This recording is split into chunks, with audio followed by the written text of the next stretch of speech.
que dê certo, para que a gente possa, como eu posso dizer, durante a nossa semana, todo mundo abre aquele catálogo, eu não, porque eu não, igreja, não é nem falsa modéstia, eu não assisto Netflix, não assisto série, não assisto filme, eu sou ruim dessas coisas, mas assim, tem muita gente que durante a semana tem ali a sua série de estimação, lança o episódio, vai assistir, né, gosta disso, contanto que seja uma boa série, né, assista boas coisas. Mas todo mundo tem ali o seu momento para assistir um anime, uma série, alguma coisa, e você sempre gosta e prepara aquele momento para aquilo, né? Ou fica esperançoso, desejoso pelo próximo episódio, seja lá do que for.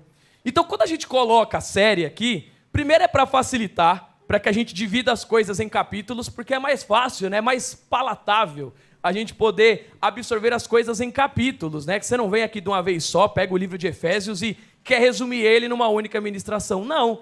A gente pega o livro de Efésios, pega o livro de Atos e a gente vai esmiuçando esse livro, certo? Então, a gente precisa entender que Cristo, Ele quer que tenhamos a mesma curiosidade por Ele quanto a gente tem por outras coisas.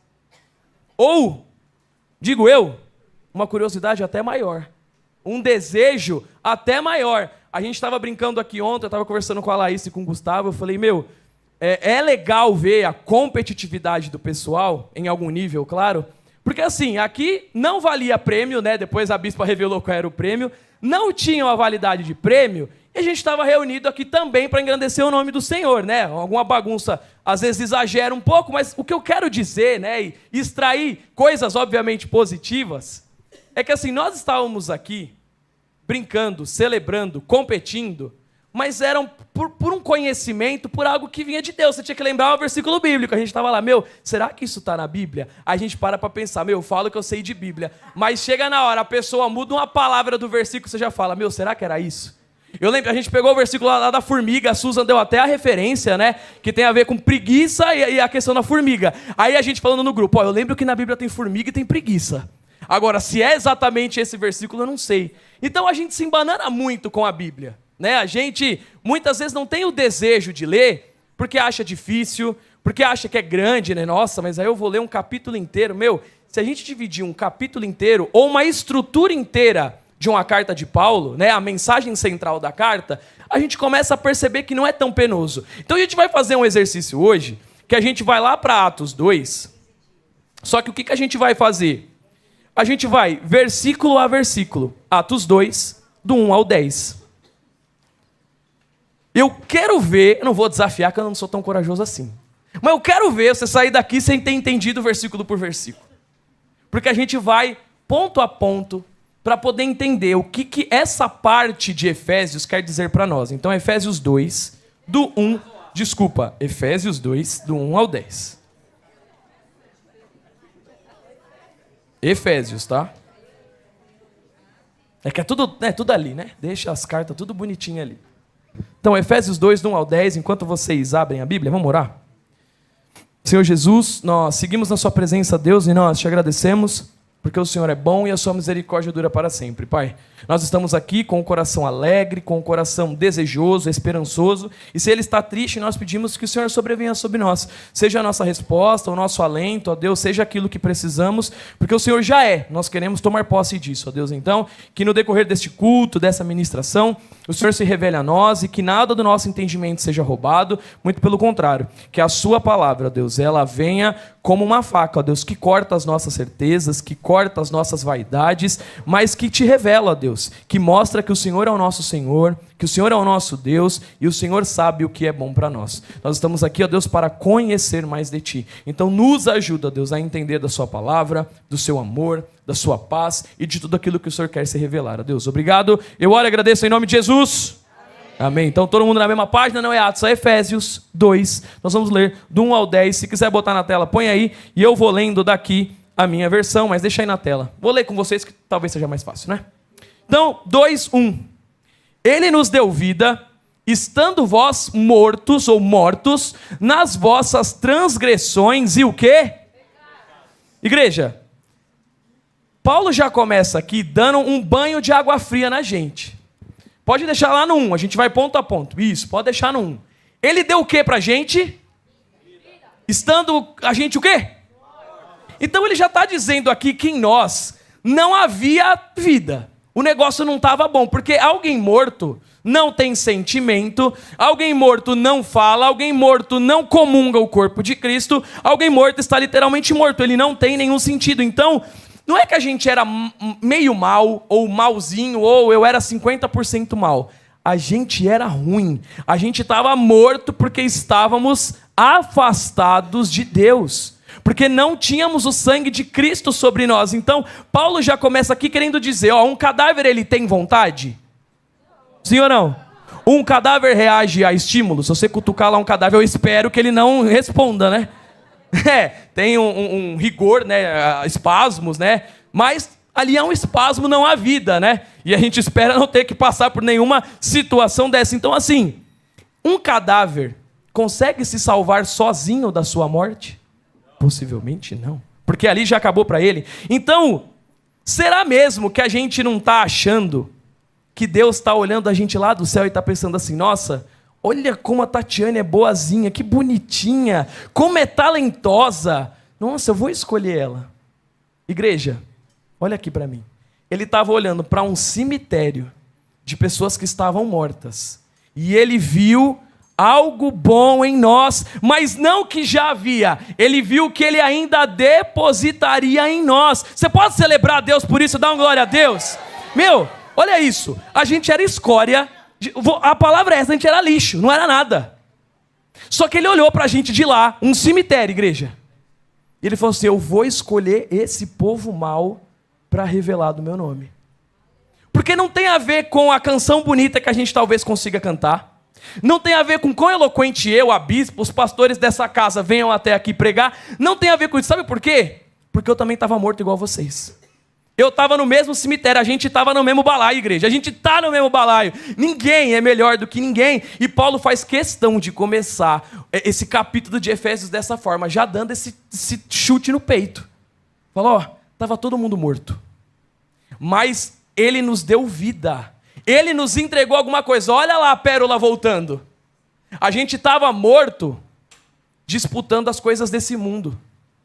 A gente estava morto querendo que o mundo nos visse, querendo o reconhecimento terreno, querendo as coisas que a traça corrói e que a terra vai levar, igreja. Isso é um estado de estar morto, sabia? Quando você tem uma pérola, quando você está olhando para ela, mas você não consegue perceber a valia que tem aquilo. Se eu entregar uma pérola nas mãos de vocês agora, é muito simples. Você vai falar, nossa, Vitor, muito obrigado. Você vai correndo vender. Eu duvido, tirando a bispa, que ela ama a pérola, acho que ela usaria, ela ostentaria bonitamente a pérola. A maioria das pessoas procuraria vender, porque cadê o Paulo Henrique? O Paulo Henrique está ali em cima, depois ele me responde. Uma pérola deve valer um bocado, né? Uma pérola genuína deve valer um bocado. E para as mulheres menos vaidosas, então, ela vai vender e fala assim, nossa, o Vitor é genial, ele me deu uma pérola. Mas veja só, quando nós apresentamos a palavra de Deus aqui, quando a gente está entoando louvores aqui em cima, como eu falei, quando a gente tem a oportunidade de dizimar, quando você vem a esta casa, seja limpar o chão, seja arrumar a disposição das cadeiras, não sei o que você veio fazer. Você acha que isso é uma pérola que foi entregue a você? Porque se eu olho só para a salvação como pérola, eu perco todo o caminho. Porque a salvação não é um ato isolado. A gente está aqui, ela é nossa. A salvação é sua? Sim. Cristo conquistou, Ele nos deu. E Ele não revoga. Mas existe um caminho a percorrer. Ele nos chama para alguma coisa. Ele nos chama para algo. Igreja, Cristo não nos chamou para entregar a salvação no seu colo e você ficar aí sentadinho no banco, segurando essa pérola preciosa e não aproveitando os benefícios que ela poderia lhe trazer. É claro, ela vai exigir um cuidado. Porque se você tem um bem valioso, se você tem um carro, você põe no seguro via de regra. Né? Se você tem um bem que precisa ser cuidado, você fala, não vou sair com ele na rua, não vou dar bobeira, né? Porque podem me roubar. Não é assim que a gente anda quando algo custa muito. Você não quer que ninguém estrague, você tem medo de emprestar.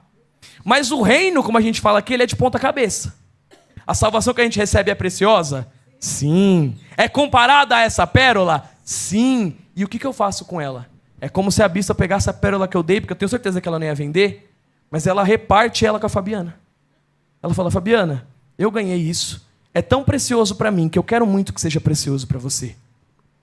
Será que a gente tem dado esse nível de importância para o que Cristo nos entregou? Igreja, nós estávamos mortos, nós estávamos afastados, e Ele olhou esse estado cadavérico e falou: são essas pessoas que eu vou escolher e levantar para falar do meu nome. Aí você vai dizer: Vitor, mas eu não sei falar, eu não consigo, não tenho esse traquejo. Igreja, não sou eu que vou te ensinar, claro que a gente tem alguns meios de ajudar, mas uma coisa eu sei: aonde você está, com quem você se comunica, aonde você anda, é uma oportunidade que eu e você temos de revelar sobre essa pérola preciosa. Cristo nos chamou para, em meio a esse cemitério, a gente começar a semear a vida, igreja. Não porque a gente é importante, especial, o centro do coração de Deus, nada disso. Mas porque em nós há algo tão grande, tão valioso, tão importante, que eu preciso falar sobre isso. Se eu estou dizendo que é importante, qual é o nível de importância que eu tenho dado? A parábola dos talentos evidencia bastante isso. Ah, o senhor era um servo rude, né? O senhor era um servo mesquinho, ele estava dizendo. Isso é um servo não, né? Um patrão, um dono mesquinho. É o que aquele servo estava dizendo. Por isso eu preferi enterrar. Os outros não. Eu posso pegar esse dinheiro, eu posso pegar o que Cristo deu na minha mão e eu vou multiplicar. E o que é mais interessante, os servos multiplicaram. E o que eles fizeram? Eles entregaram a quantia inicial e a multiplicação na mão daquele que era o dono. Só que muitas vezes a gente quer pegar um pouquinho desse dinheiro, né? Você fala: já que eu botei ali, rendeu um pouquinho, agora eu preciso dos louros, vem a mim. O que eu posso extrair da pastora? O que eu posso pedir para essa casa? E não tem nada errado a gente pedir, a gente, né, falar as nossas necessidades. O problema é por que a gente faz o que a gente faz. Ou melhor, o porquê nós não estamos fazendo o que deveríamos fazer. Quando a gente... esse versículo ele já é um pé no peito. Ele nos deu vida, estando vós mortos nas vossas transgressões e pecados. Igreja, de quem é a transgressão e o pecado? Nosso. Não foi Ele que deu a transgressão para nós. Não foi Ele que deu o pecado. Ele não queria isso, mas nós morremos pelo nosso próprio desejo. Nós morremos pela nossa própria cobiça. Nós morremos pelos nossos próprios anseios. Mas é noite de entender que Cristo é tão bom e tão generoso, que Ele, olhando para essa morte, Ele falou: não vai ficar assim, eu não vou deixar isso barato. Quer ver o que eu vou fazer? E semeou vida aonde não havia. Vamos lá para o 2. Nos quais andastes no passado, no caminho deste mundo, segundo o príncipe de poderia do ar, do espírito que agora age nos filhos da desobediência. Então, olha o que ele está dizendo aqui. Que a gente andava de uma forma esquisita, minimamente dizendo, olhando para algumas coisas e dando poderio, e dando liberdade e legalidade para que esse mundo entrasse no nosso coração. Igreja, mas não foi para isso que Cristo nos chamou. O filho maduro, ele entende que a sua vida, ela não é por um mérito bom ou por um bom comportamento, mas ela era por um milagre da ressurreição. Igreja, a nossa vida não é... eu não ganho o que eu ganho porque eu tenho um bom comportamento perante Deus. No final do dia está todo mundo pecando, está todo mundo errando, está todo mundo enganando, mentindo, se passando. O famoso se passando de hoje em dia. Se passou, hein, meu amigo? Tem hora que a gente se passa. E aí?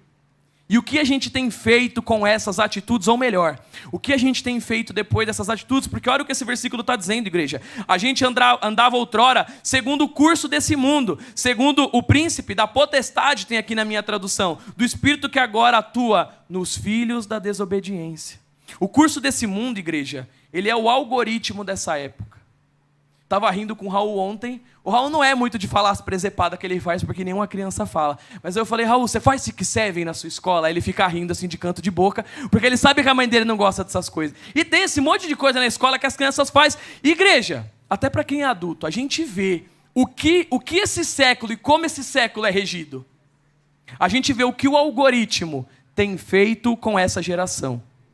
A gente olha, obviamente, para os pequenos, porque muitas vezes eles são integralmente o reflexo do que está no Instagram, no TikTok, nas redes sociais. Mas, igreja, dá para extrair alguns desses comportamentos, inclusive de pessoas adultas.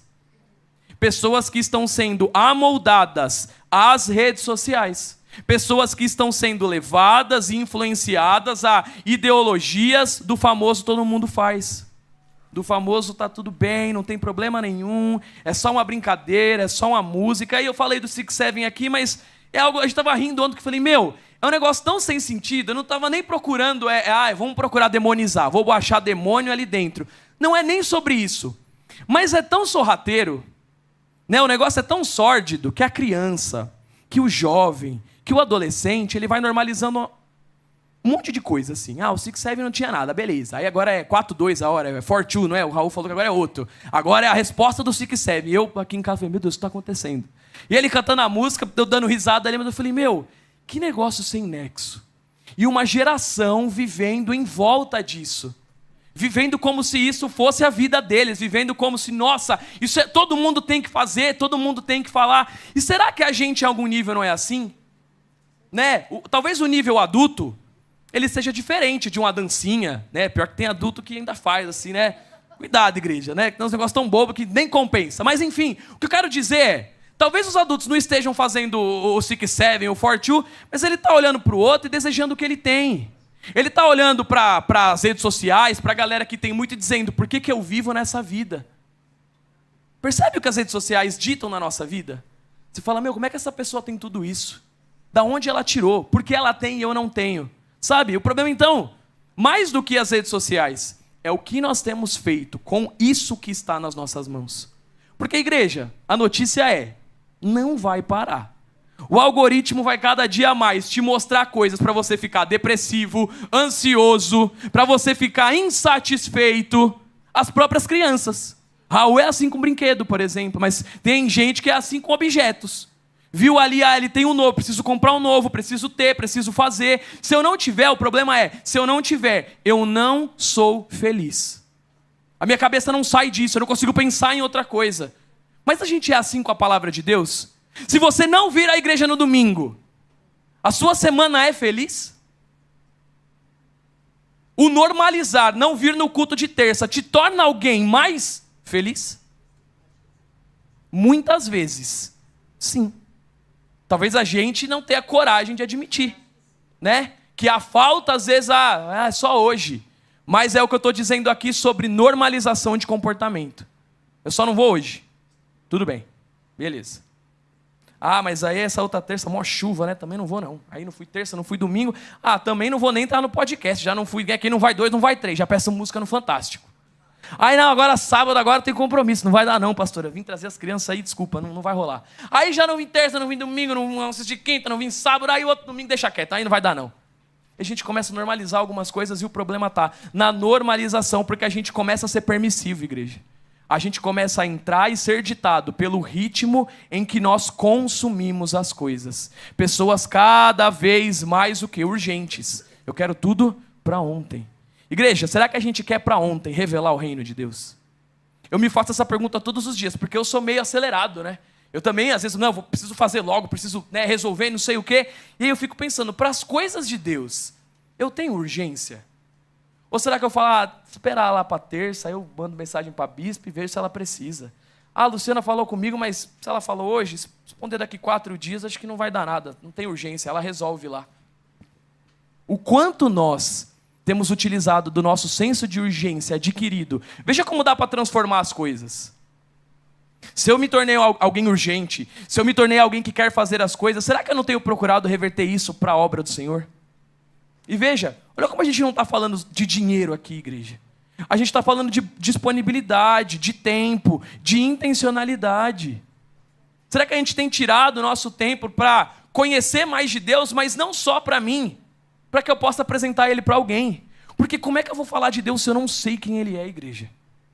Como é que eu vou falar de Deus se a única coisa que eu sei? E amém se você souber, mas não é só isso. Eu sei um salmo decorado. Tá bom, então pelo menos medita nesse salmo. Porque esse exercício, igreja, ele precisa ser levado para nós todos os dias. Ele é para mim, ele é para vocês. Quem está aqui, falha também. Quem está aqui, olha, e fala, amanhã, igual eu hoje, falei, amanhã eu refino a minha ministração, né? Sábado passou, não fiz. Aí eu falei, não, preciso finalizar ela hoje, porque eu vou começando a semana inteira fazendo. Aí eu paro um pouco, estou refletindo, não, eu vou terminar o esboço dela. Aí vou construindo ponto a ponto. Aí eu queria terminar um pouquinho mais cedo, né? Falei, vou deixar para o sábado para bater os pontos certinho. Aí sábado passou, falei, deixa para amanhã. Pela misericórdia de Deus, deu tudo certo. Mas assim, o problema é, quando não dá certo, a gente vai culpar quem? A gente vai falar, foi o Senhor que me deu essas 24 horas insuficientes. Igreja, isso não é para constranger ninguém, muito menos, né, para invalidar a rotina que você tem. E a rotina, obviamente, dita o que são as nossas 24 horas, mas o relógio é o mesmo para todo mundo. Meu relógio não passa mais devagar, o seu não é mais devagar, o da minha mãe não é mais rápido, eu entendo. Quem trabalha, quem estuda, o relógio é, né, bem divididinho. Mas eu preciso entender que Cristo estabeleceu dessa forma. E Ele não vai me dar um dia com mais que 24 horas. Ele não vai tirar o celular da sua mão por força. Talvez, se precisar, Ele o faça. Mas não é assim que Ele trabalha. Ele não vai remover o seu algoritmo. Sabe quem construiu o algoritmo desse seu belíssimo Instagram, do meu Instagram? A gente. Pesquisando o que queríamos, nos inserindo no que queríamos, e aí a gente constrói para nós muros, paredes, tristezas, decepções, porque a gente quer se amoldar ao padrão deste mundo. E a palavra vai dizer, não vos amoldeis ao padrão deste mundo. Mas o que ela quer dizer em seguida é, revele quem Cristo é. Só que a gente está muito ocupado olhando o celular.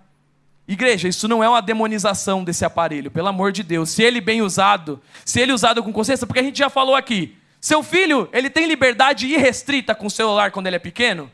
Não, a maioria dos pais, né, vou dizer maioria, esperando que seja a maioria, meio que dá um tempo ali de tela para ele. E tenta controlar. A gente fez esse exercício com os adolescentes, né? Se você pegasse o celular agora e olhar, todo celular tem isso.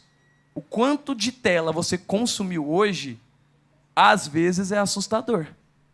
Um dia de 24 horas, tinha gente com mais de 8 horas de tela. Igreja, um dia de 24 horas, com 8 horas de tela, a pessoa fuçou bem o celular, viu? Então, veja, não é sobre não usar, mas é sobre o que nós estamos fazendo, a quem nós estamos amando e quem é a nossa prioridade. Andar digno da vocação, que é o tema da nossa série, igreja. Andar digno da vocação significa deletar esse algoritmo do mundo, da nossa mente, e passar a viver pelo roteiro do reino. A gente já sabe como e o que precisa ser feito, mas será que a gente tem feito? Será que a gente tem amado isso? Porque o filho maduro, ele não é moldado pela cultura. Ele confronta essa cultura. Ele não aceita tudo que vê. Ele não, pastora, me mandaram isso, bispo, me mandaram isso, tá certo. Mas tem gente que ouve, lê, absorve, toma como certo, depois ainda vai confrontar o outro. E ainda pior quando passa para frente. Será que a gente tem procurado fugir da aparência do mal? A palavra do Senhor vai falar sobre isso. Fuja da aparência do mal, porque esse versículo é muito claro, igreja. Andastes outrora, segundo o curso deste mundo. Igreja, quanto tempo será que esse livro foi escrito? Ele estava olhando para aquela comunidade, para aquelas pessoas, ele está dizendo para eles, vocês andavam no curso desse mundo. Mas eu estou dizendo para vocês que a luz veio a este mundo, ela brilhou. E brilhando então, ela revelou quem Cristo é. Vamos lá para o 3. Entre os quais todos nós também antes andávamos, seguindo os desejos carnais, fazendo a vontade da carne e da mente. E éramos, por natureza, filhos da ira, assim como os demais. Olha o que ele está dizendo aqui. Todos nós éramos filhos da ira. Então, ele faz questão de incluir aqui, que ninguém nasce num berço de ouro espiritual, cercado de aura. Olha que bonita, a famosa aura hoje. Está formando aura, criançada? Em nome de Jesus não, né? Então, a nossa natureza antiga ela era mimada. Nós queríamos fazer a vontade da nossa carne e dos nossos pensamentos, igreja. Ninguém nasceu num berço de espiritualidade. A gente tem aquele costume, né? Não sei se é de igreja batista ou só de igreja antiga que falava, nasci em berço evangélico. Antes fosse o berço lá ter religião. Você já perguntou qual é a religião do seu berço? Para sua mãe, para seu pai? Você não chega no berço e pergunta qual é a religião dele? Porque berço, seja no sentido literal ou figurado, ele não tem religião, igreja. Porque filho de pastor não é pastor e muitas vezes nem crente é. Uma coisa não é linkada à outra, né? Mulher de pastor ou esposa de pastora, Não necessariamente é pastor também. Então uma coisa não liga a outra, uma coisa não salva a outra, mas a gente entende que a gente precisa revelar de quem Cristo é, porque todos nós éramos filhos da ira. Nós não tínhamos sobre nós nada que fosse valioso, muito pelo contrário. A ira a gente sabe que é um sentimento que é impulsivo, né? Você fica descontrolado, você não consegue ver nada na sua frente, a não ser que você foi prejudicado, a não ser que você foi caluniado, a não ser a sua derrota, omissão, enfim, o que tem acontecido de ruim. Mas será que um filho de Deus tem que se comportar assim? Será que esse é o verdadeiro comportamento do filho de Deus? Quem nunca? Eu não era assim, né, mãe? A criança vai no mercado, mãe, pega esse chocolate para mim. Aí começa o salseiro, o show. Eu era assim, mãe? Não, né? A Tatiane era. Tatiane sempre foi assim. Glória a Deus.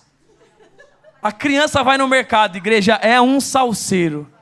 E a gente olha, e a minha mãe sempre falava, né? Aí tem sempre alguém que fica com dó, né? Aí fala, minha mãe, sem condições, bichinha. Aí a pessoa vai lá e fala, não, eu compro pra ela. Minha mãe só faltava ameaçar a pessoa.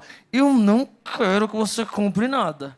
E ela não deixava. Por quê? Porque o dia que aquele ser humano não estivesse no mercado, na padaria de novo, ela ia dar outro show na esperança que alguém fosse dar alguma coisa para ela. Por quê? Porque ela aprendeu que esperneando ia dar certo. Então, será que a gente não tem se tornado alguns filhos que estão chorando por isso? Que a gente está esperneando? Porque isso é, e como nós aprendemos nessa série do ano, que são filhos maduros, igreja. Um filho maduro entende o não. Mas a gente tem se comportado de maneira imatura. O Senhor falou não, então eu vou dar um show, vou fazer bico. Ó, bispo, não conta mais comigo não, que você falou não para mim, eu não vou não. Mande outro. Não vou, não quero, não dá, acabou. E a gente nunca fala o motivo real, né? Da criança a gente ainda sabe por que ela está dando show. Agora, e o adulto? E nós? Né? Que a gente muitas vezes não tem coragem de chegar em quem nos feriu, no problema e falar, Camilinha, foi isso, isso e isso. Vamos resolver isso aí? Você fala, não vou nem olhar para a cara da Camilinha. Sai daqui, Camilinha. Se a Camilinha passar na minha frente, eu dou um rodo nela. Não quero nem saber. Aí nós resolve depois. Resolve com a Marineide depois.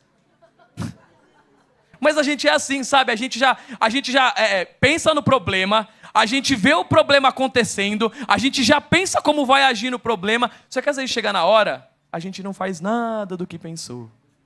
A gente continua omitindo, né? Porque a omissão é mais fácil do que o confronto. E a gente já aprendeu e temos aprendido no discipulado que o confronto, né, de maneira organizada, ele é necessário. Que a gente precisa expor os nossos problemas sem birrinha, sem treta, sem bater no chão, sem se jogar. Porque fosse se jogar perto da bispa, até os netos tomavam. A bispa nunca amaciou para ninguém. Se não amaciou para os netos da igreja, você acha que vai amaciar para a gente?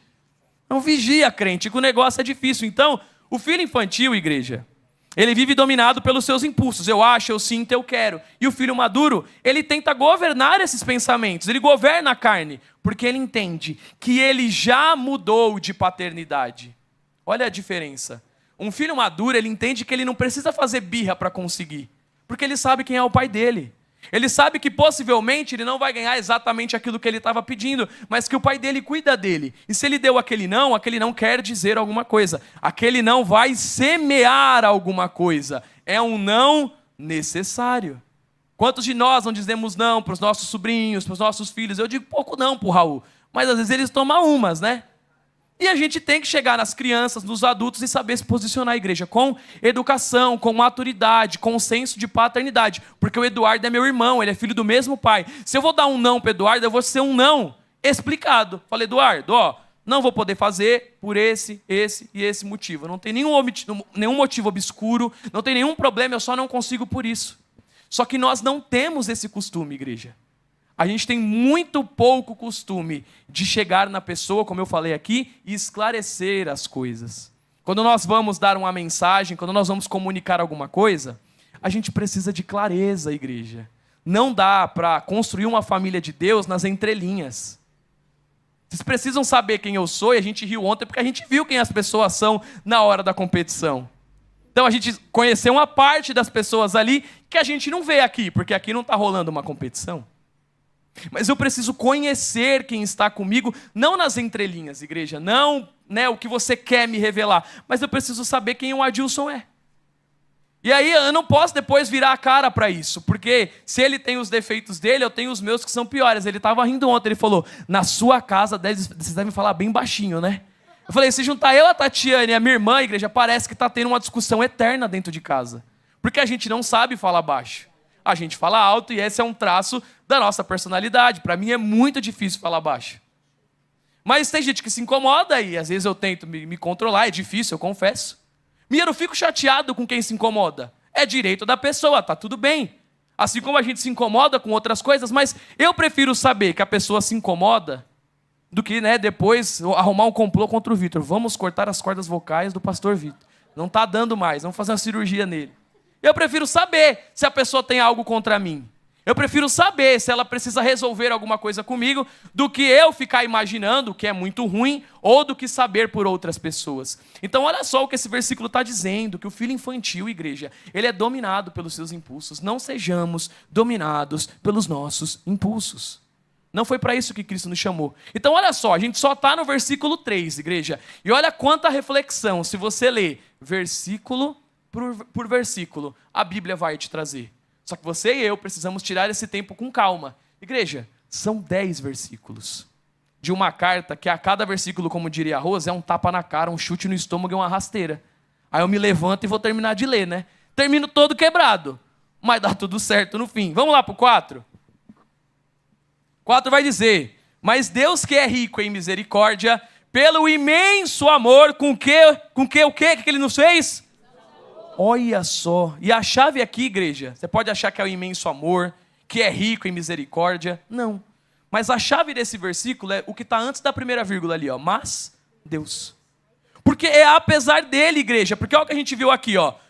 O cenário 1 do versículo 1 é a morte, do versículo 2, a escravidão, do versículo 3 que a gente leu agora, a ira. Mas apesar de tudo isso, olha quem chegou, Deus, tudo estava perdido, mas Deus entrou em cena. O motor dessa mudança não foi a nossa utilidade, a nossa riqueza, mas foi a própria misericórdia de Deus. Eu não tive mérito, eu não tive construção nisso, eu não tive participação, igreja. A gente só passou a participar depois. Quando o sangue desce naquela cruz por completo, igreja, é que aí então a gente é inserido em algum lugar. E em nós não há mérito nenhum. Em nós não há valia nenhuma mesmo assim. O que tem de valioso em nós é o Espírito Santo de Deus. A sua vocação não começou quando eu ou vocês decidimos aceitar a Deus. Ela começou quando a gente decidiu amar, ou quando Ele decidiu nos amar, apesar de quem nós éramos. Apesar de quem nós somos. E apesar de quem nós seremos. Mas, sabendo que eu posso continuar trilhando o caminho do pecado, e trilharei, eu não posso me conformar com isso.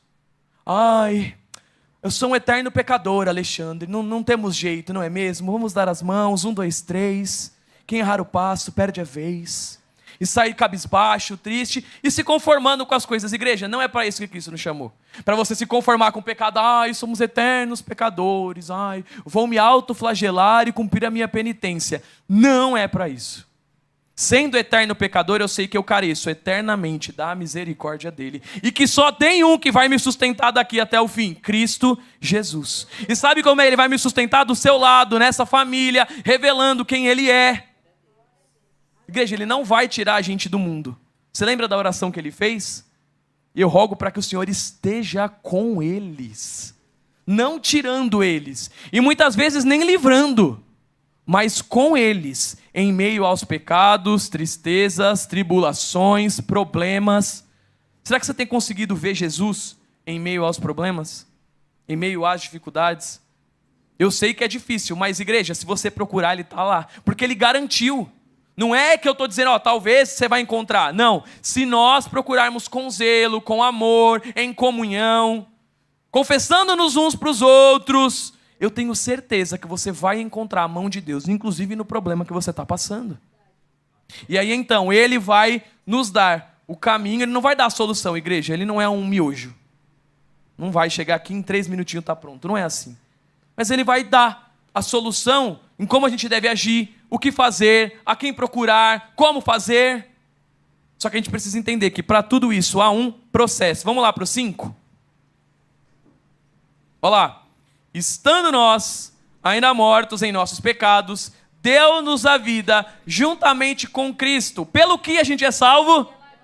Eu não ouvi. Pelo que a gente é salvo? Ai, que beleza. Então a gente já viu que no primeiro estava morto, aí parece que melhorou. Agora Paulo, só para não deixar você se sentir muito, estando nós ainda mortos. Então, pensa só, o médico, ele espera o paciente acordar e tomar um banho para depois salvar ele. Igreja, o dia que a minha mãe caiu, que ela ficou lá desfalecida no chão. Você acha que eu falei, mãe, levanta aí, vamos tomar um banho, depois eu te levo pro médico, pelo amor de Deus, reage, vamos reagir. Você acha que eu estava esperando a atitude? Não, a senhora está aí toda suja de cândida, eu não vou levar assim a senhora pro médico, né? Vá tomar um banho, vai trocar essa roupa, passe o perfume, faça uma chapinha e aí eu te levo. Ela ainda deu tempo de se trocar, né? Porque precisava. Mas assim, quando ela estava no chão, eu não estava esperando ela levantar para arrumar ela, eu já estava ali para fazer a massagem cardíaca, para levantar aquela mulher do chão. E conosco é da mesma forma. O médico, se ele não está esperando a pessoa, né? Não, primeiro eu vou limpar ela, primeiro eu vou dar um jeito. Não, Cristo está olhando para nós e ele está dizendo, ó, você ainda está cheirando a morte, mas é aí que eu vou semear vida. É nesse cenário, igreja. Pode bater palma se você quiser.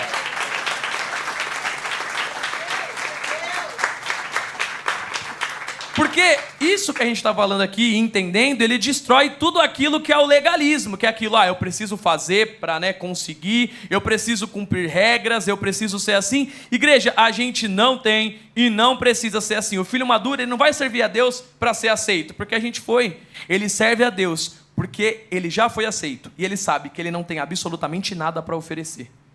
Olha como muda a figura. Aí eu não fico barganhando com Deus. Porque o que eu vou... Igreja, no alto dos 1,60 m, agora mais magrinho, glórias a Deus, mas ainda, igreja, não tem... Cadê meu padrasto? Está lá fora, aquele homem parece um touro, ele arranca parafuso espanado, prego enferrujado, ele na mão, eu pego todas as ferramentas possíveis de casa e eu não entorto o parafuso, né? No auge da minha força física, dos 31 anos, o que eu tenho para oferecer a Deus? Você pode falar, Vitor, eu acho você inteligente. Igreja, no auge da minha inteligência que você possa achar, o que eu posso oferecer a Deus? Se eu comparar a minha inteligência, se meu padrasto comparar a força física dele, o que a gente pode oferecer a Deus?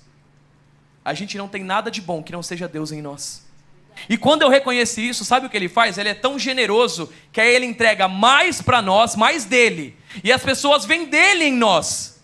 Não o que eu sei fazer, não o que eu posso falar, não. Mas elas começam a enxergar quem Cristo é. Quando alguém te elogia, e você sendo filho de Deus, a gente não deveria, se inflar. Porque, na verdade, sabe quem ele está elogiando? A Cristo. Porque você está revelando a Cristo no seu trabalho, com o seu bom comportamento, com os seus clientes, no seu atendimento, seja onde for. Seja como você puder revelar. Mas uma coisa eu sei, aonde você está é uma oportunidade de revelar quem Cristo é. E sabe quem as pessoas vão ler para saber quem é esse Cristo? Você e eu. E aí, o próprio Gustavo, missionário, falou sobre isso, né? Que Cristo as pessoas têm encontrado na rua quando elas cruzam comigo e com você? Que Cristo elas têm encontrado no seu atendimento, na sua mensagem, no seu serviço, enfim, naquilo que você está fazendo? Que Cristo elas têm encontrado nos seus conselhos? Que Cristo elas têm encontrado quando elas te mandam uma mensagem na madrugada, de manhã, precisando de uma palavra amiga? Ou às vezes com uma mensagem não tão bonita, né? Te convidando para uma fofoca talvez, aí o que você tem falado e tem feito? Ou com palavras de desesperança, o que você tem falado para essa pessoa? É assim mesmo, né? A vida é tão difícil, vamos orar. Orar faz parte, igreja, mas será que é isso que Deus espera de um filho maduro? Será que é isso que Ele está esperando da gente? Ou Ele está esperando um filho ainda mais posicionado? Agora olha isso aqui, vamos para o 6.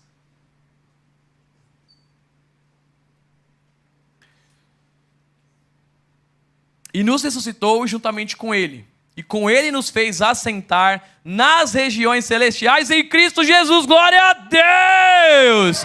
Olha aqui, eu nunca viajei de classe executiva. Eu só fui com os peão. Agora pensa só, você foi lá, comprou uma classe executiva da mais pebinha lá na Latam, eu fazendo propaganda de graça, qualquer companhia. Comprou lá, Aí chegou no dia, ele olhou para você e falou: Walter, você recebeu, você e a Célia, olha que beleza, o casal. Vocês receberam a promoção para a classe executiva. Aí o Walter, ô maravilha, vamos embora minha velha. Aí levou a Célia lá para a classe executiva. Aí chegou na classe executiva, o Walter viu aquele poltronão, né? Porque é um lugar mais privativo e tal, eu só vi por fotos e vídeos. Aí o Walter falou: eu vou sentar aqui no corredor, não quero ficar aí não. A Célia ia ficar louca. Walter, a gente acabou de ganhar o upgrade para a classe executiva. Vamos sentar aqui, né? Vamos comer do melhor. Walter, não, eu vou ficar aqui no corredor. Não quero. Eu ganhei esse upgrade, mas eu não estou me sentindo à vontade. Aqui não é o meu lugar. Igreja, a gente está rindo, mas a gente recebeu de Deus as melhores coisas que poderíamos e a gente está sentado na esquina e no corredor. Ele deu tudo que ele podia. Igreja, não tem nada, essa música ela sempre martela na minha cabeça. Cristo é tudo que Deus pode nos dar. Não tem mais nada que Ele possa nos entregar. Ele entregou seu único Filho, Salvador, que já redimiu os nossos pecados naquela cruz. Mas a gente olhou, achou que era sacrifício demais, ou que exige demais da gente. O Walter fala: não, depois eu vou encontrar isso no meu cartão de crédito, eu vou ficar aqui no corredor. E o medo, né? E o medo de ter que pagar por isso. O negócio a gente acha que é penoso demais e que a conta virá alto demais. Igreja, custa alguma coisa? A grosso modo não, mas vai exigir tudo que nós somos e temos. Eu abri mão da minha vaidade, eu abri mão do meu ego, eu abri mão da minha casa, da minha conta bancária, do meu conforto. Igreja, cada um no nível. Cristo não vai pedir a mesma coisa que Ele pede para Paola, Ele vai pedir para a pastora Andalúzia. Não, são níveis diferentes. Mas cada um vai ter que entender que o cenário de entregar é o cenário daquilo que dói e custa. Se dói e custa, então ali é o lugar que eu preciso entregar. Porque a minha satisfação está em quem? Em Cristo Jesus. Vamos para o 7? Versículo 7. Para mostrar nos séculos vindouros a suprema riqueza da sua graça, em bondade para conosco em Cristo Jesus. Então olha o que ele está falando aqui, para mostrar nos séculos vindouros. Igreja, sabe o que a gente é, se a gente olhar para esse versículo? Nós somos a vitrine de Cristo. Você deve ter 40 anos, 50 anos, 30 anos, 20 anos. Então você tem 50 anos, ou desde que você aceitou a Cristo, vamos ser um pouquinho mais numérico. Você tem 15 anos de caminhada, você é 15 anos uma vitrine de Cristo. Então, se você voltar 15 anos, você é uma vitrine para os 15 anos vindouros. Se a gente fizer essa análise, que vitrine nós fomos de Cristo? Eu me conheço por crente cristão desde criança. Então, se eu disser que eu tenho pelo menos 25 anos, está generoso. 25 anos sendo vitrine de Cristo. Que vitrine, o que eu permiti que as pessoas acessassem de Cristo. Então a gente precisa entender que viver de forma digna, igreja, é entender que a nossa vida testemunha o caráter de Deus. Quando as pessoas olham para a nossa maturidade, será que elas conseguem ver a bondade de Cristo? Ou o mundo tem sido lido, ou a igreja tem sido lida por uma baderna de filhos imaturos? Pode acontecer. Será que eu permiti que as pessoas me lessem apenas como um filho imaturo? Acontece algumas vezes. Eu perco, eu falho, eu erro. Mas se em 25 anos de vitrine eu só revelei imaturidade, tá na hora da gente dar um basta nisso. Tá na hora da gente falar: Senhor, eu fui uma vitrine embaçada por muito tempo.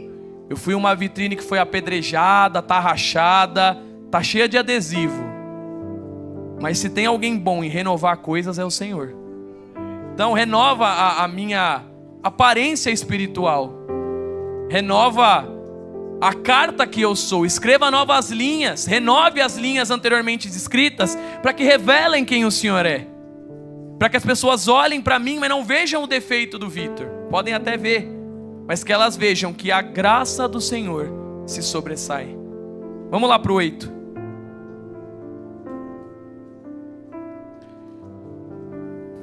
Porque pela graça sois salvos, por meio da fé. e isto não vem de vós, é dom de Deus. Igreja, dom, presente, não dá para pagar esse presente. Você recebeu o upgrade para a classe executiva? Você não vai ser cobrado exatamente por aquilo. Mas fala de Deus, revela quem Ele é, diz o quanto Ele é importante, do seu jeito, sei lá, na sua gíria, da maneira que você puder, apresentando Ele. O que a gente não pode é se conformar em sufocar o Espírito Santo de Deus. Ele não foi feito para isso, ele não cabe. O Eduardo falou isso uma vez, ele não cabe numa caixa. Não dá para deixar ele dentro do lugar. Ele é muito grande, ele não cabe dentro de mim. E se ele não cabe dentro de mim, ele precisa extravasar pelas minhas atitudes, pelas minhas mensagens, pela minha boca, pelo meu comportamento. Vamos lá para o 9, estamos terminando.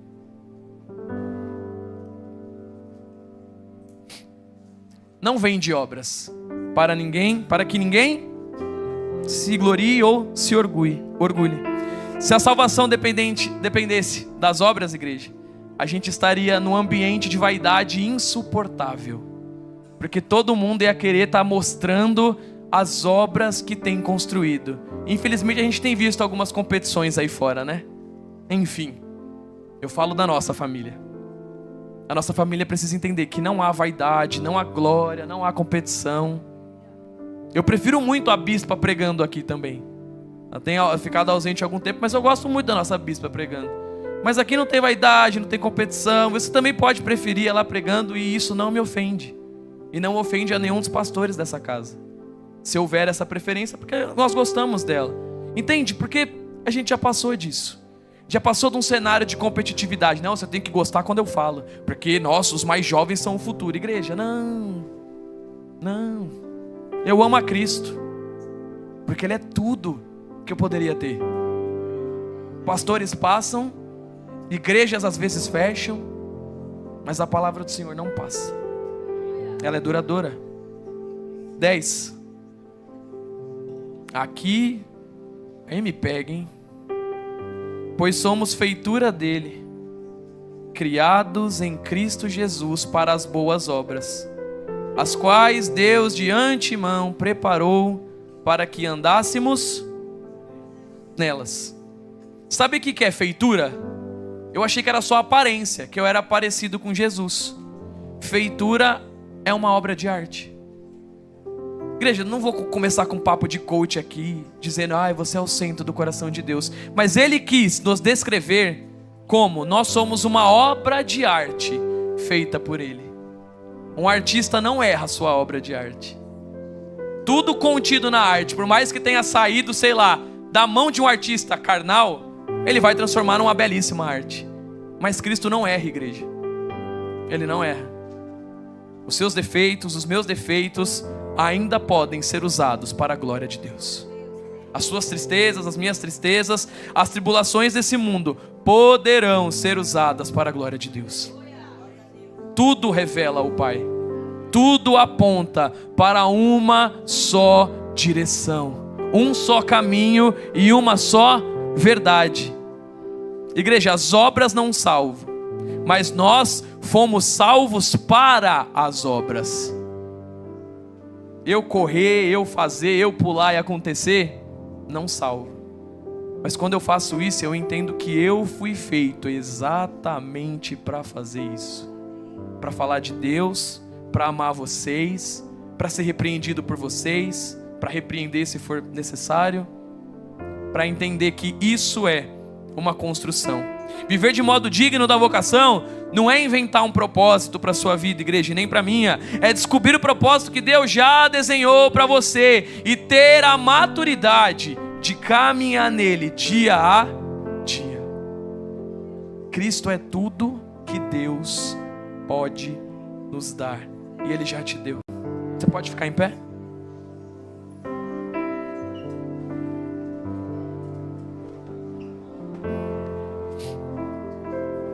Deus, nós estamos na sua presença e nós queremos te agradecer, Pai, porque o Senhor se entregou plenamente por nós na cruz do Calvário, Deus.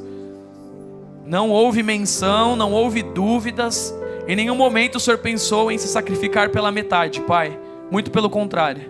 O Senhor se entregou totalmente para que nós tivéssemos vida, para que pudéssemos acessar no Senhor essa salvação que não é mérito nosso, Deus. O Senhor nos criou como se fôssemos uma obra de arte. Então o Senhor depositou em nós essa importância. A importância da obra de arte não é dela, é daquele que a criou. Toda a honra e toda a glória, Deus, sejam destinadas somente a Ti, ó Pai.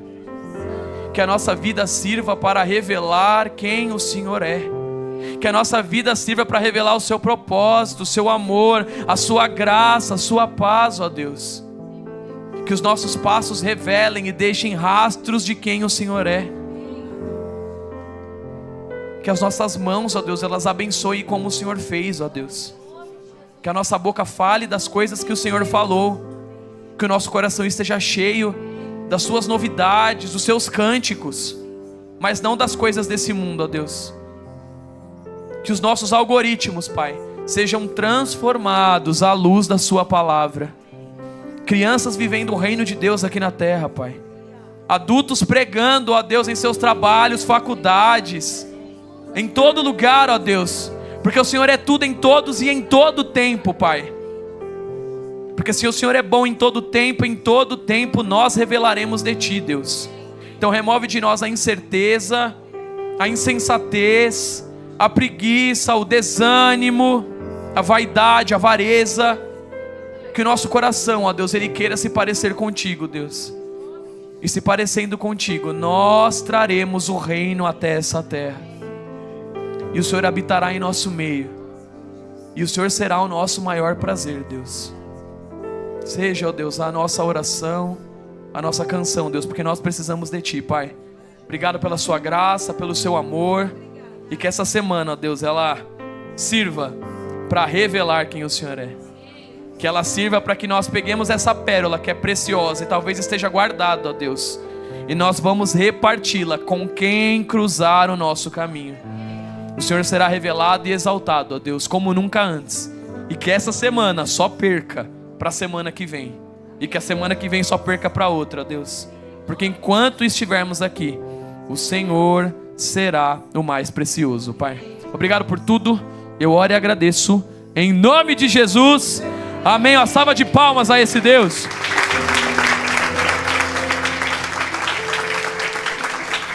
Estenda a sua mão. Leve essa bênção, essa pérola que é a bênção. Não porque eu estou dando, mas é a palavra do Senhor para alguém. E compartilhe em nome de Jesus. Que a graça e a paz do nosso Senhor e Salvador Jesus Cristo, a comunhão e a consolação do Divino Espírito Santo de Deus seja com cada um de vocês hoje e para todos sempre.